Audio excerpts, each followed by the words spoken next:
Chapter 19, A Match of Wits. At last, Mark Wardell took a step toward his former fiancée. "Margaret," he murmured. "Mark," she replied, and with a little sob threw herself into his arms. "I've missed you so very much." Mr. Drew, Nancy, and Ned decided that the happy reunion should be private. They slipped quietly into Mr. Haley's bedroom and closed the door. "If Margaret and Mark can just talk things over alone," Nancy whispered to her father and Ned, "I'm sure everything will work out perfectly." "This plan of yours to reunite the lovers is fine," Carson Drew replied gravely. "But don't forget the stolen compact that was found in Margaret Judson's brass chest."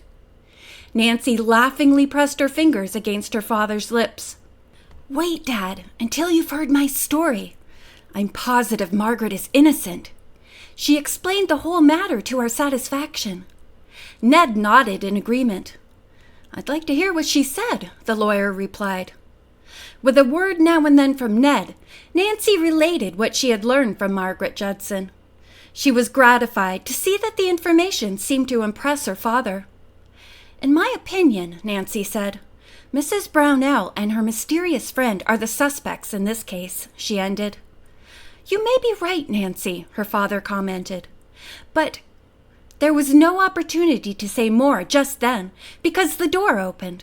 Margaret and Mark stood there smiling. They did not need to announce that their engagement had been renewed. "I'll never be able to repay you for your kindness," Margaret told Nancy, tears gleaming in her eyes. "Ask any favor.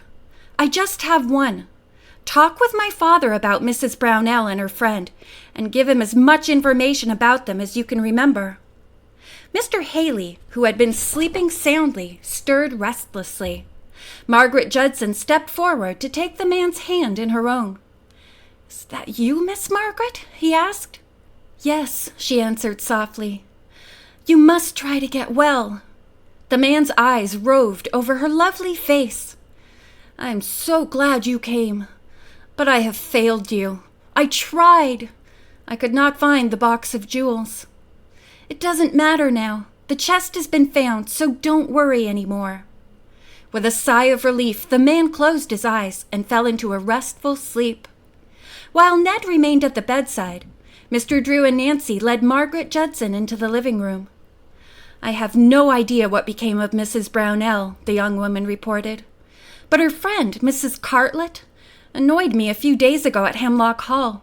I think perhaps she's staying there." "Will you try to get in touch with her tomorrow?" Mr. Drew asked. "Yes," the other answered. Carson Drew decided to take Margaret Judson into his confidence and explained that he wished to locate the two women in order to set a trap for Mrs. Brownell. "If you are able to reach Mrs. Cartlett," he said, "inform her that you have recovered the jewelry. Tell her to notify her friend that she must meet you at the cabin if she wishes to get back the lost compact." "I'm almost afraid to see Mrs. Brownell alone," Margaret admitted. "She has a violent temper." "Perhaps I could come here with you," Nancy suggested. Then, as a second thought occurred to her, she added, "Oh, I forgot about the tournament tomorrow." Mr. Drew smiled at his daughter. "I believe I can arrange matters for you so your match can be played in the afternoon. The tournament chairman is very reasonable. By the way, Nancy, how's your hand?" "It's better, Dad. I haven't felt much pain in it today." A few minutes later, Margaret Judson, her fiancé, Nancy, and Mr. Drew prepared to drive to Deer Mountain Hotel. The engaged couple had decided to take rooms there until the mystery was cleared up. As Nancy said goodbye to Ned, she remarked, "As usual, you seem to be the one who must hold down the fort. Hope you're not too bored." "No chance," Ned told her. "Besides plenty of excitement, I've found some fascinating books here on wildlife." At the hotel, Nancy was greeted by her friends with a flood of questions. "We were worried sick over you," said Bess. She and the others were introduced and told the amazing turn of events. They congratulated the reunited couple. Margaret was able to get a room near Nancy's. When they reached it, Nancy lingered a few minutes to talk. "I don't wish to be personal," she began, But are you well acquainted with a man named Martin Bartescu? No, Margaret replied promptly. I met him on my trip abroad, but I didn't care for him. Have you seen him since you returned to this country? Oh, no. He was just a casual acquaintance. Nancy said, Mr. Bartescu has been staying at this hotel. He pretended to know you well. Mrs. Brownell knew the man very well, Margaret said thoughtfully. It was through her that I met him. Later, she told him where I lived, but I did not want to encourage him to contact me and told her so. Nancy remembered the telegram Bartescu had intended for Margaret Judson. He decided not to send it, the young detective thought, because deep down he knew she would not answer. Margaret looked so weary, Nancy said good night, and went to Bess and George's room to hear about their evening. The cousins related their adventure with Martin Bartescu. Don't feel bad about your mistake, George, Nancy chuckled. It served him right. He thought he would play a joke on me by asking me to leave a message in one hand of the statue. I still think Barty must be a crook, George insisted. Otherwise, how do you explain his different styles of handwriting? Nancy's answer surprised Bess and George. I think he's just a practical joker. He thinks it's fun to keep us mystified. Said George in disgust. In the morning, Nancy learned from the tournament chairman that her golf match had been postponed until 1 o'clock. That left the young people ample time to attend church and for Margaret to telephone Mrs. Brownell's friend, Mrs. Cartlett, at Hemlock Hall. The conversation between the two was brief. Mrs. Cartlett agreed to come to the cabin in the woods at 5 o'clock, bringing Mrs. Brownell with her. Everything is working out according to Dad's plan, Nancy declared in delight. After they had finished eating, the group started for the golf course. I can't wait for the confrontation at the cabin, Nancy said to Margaret. I only hope my golf match won't keep me from witnessing the grand finale to the mystery. Oh, it mustn't, Margaret exclaimed. If we have a few minutes to spare on the way to the cabin, Nancy, I'd like to stop at my house and pick up a few clothes. I have nothing at Deer Mountain Hotel, and I'd like to dress up a bit. For Mark? Nancy teased. Yes, the young woman said, blushing. I don't blame you, Nancy replied, but she added soberly, I hope everything turns out as well as we expect. Margaret glanced at her in alarm.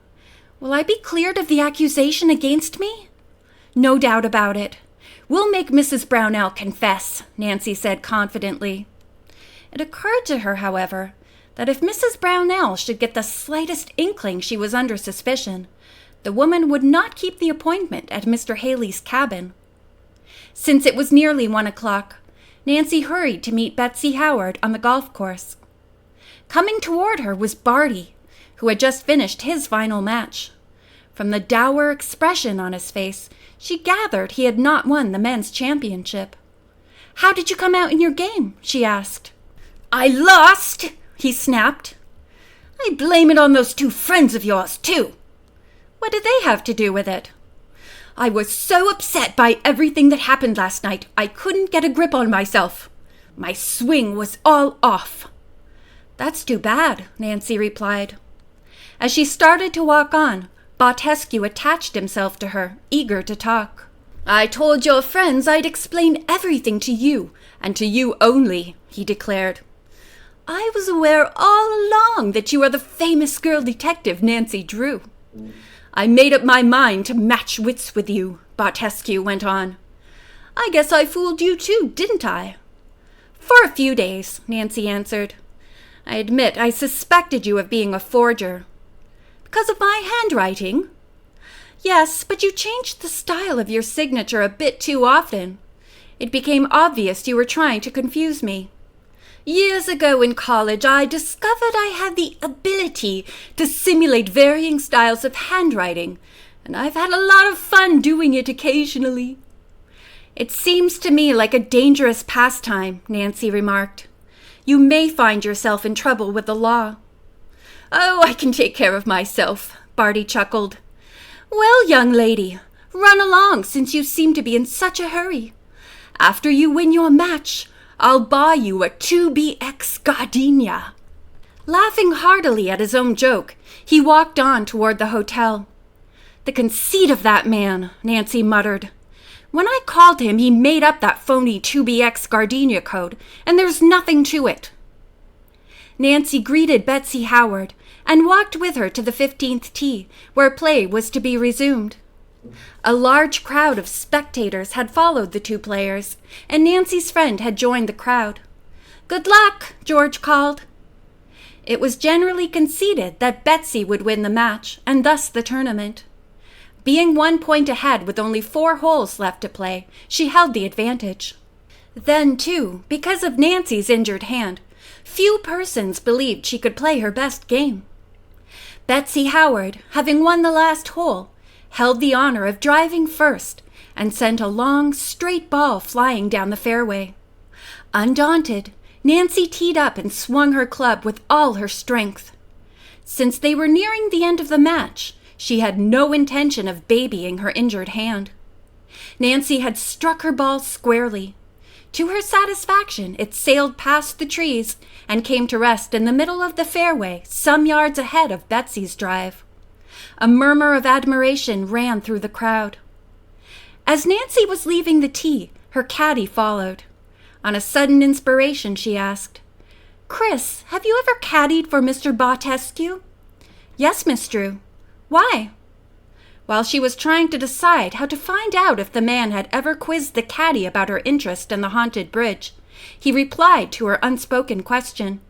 "Mr. Bartescu was always asking me where I thought you went. I never told him about the scarecrow," the boy laughed. "All I said was that you seemed interested in Miss Margaret Judson, who used to live near here." At that moment, the conversation was interrupted by a boy from the hotel. He handed Nancy a sealed letter. Promptly, she tore open the envelope. A broad smile spread over the girl's face as she read the message. "Good luck, Nancy. The stage is set for Mrs. Brownell's arrival." Nancy smiled. Her darling father! He did not overlook a thing. She knew he had been in touch with New York detectives, asking that they bring the stolen compact with them. Undoubtedly, he was now awaiting their arrival at the airport. "Everything is moving along, so there's nothing for me to worry about except this golf match," Nancy reflected, studying her next shot. She addressed the ball. While the crowd watched in admiration, Nancy made a beautiful drive which her opponent could not equal. She won the hole, squaring the match.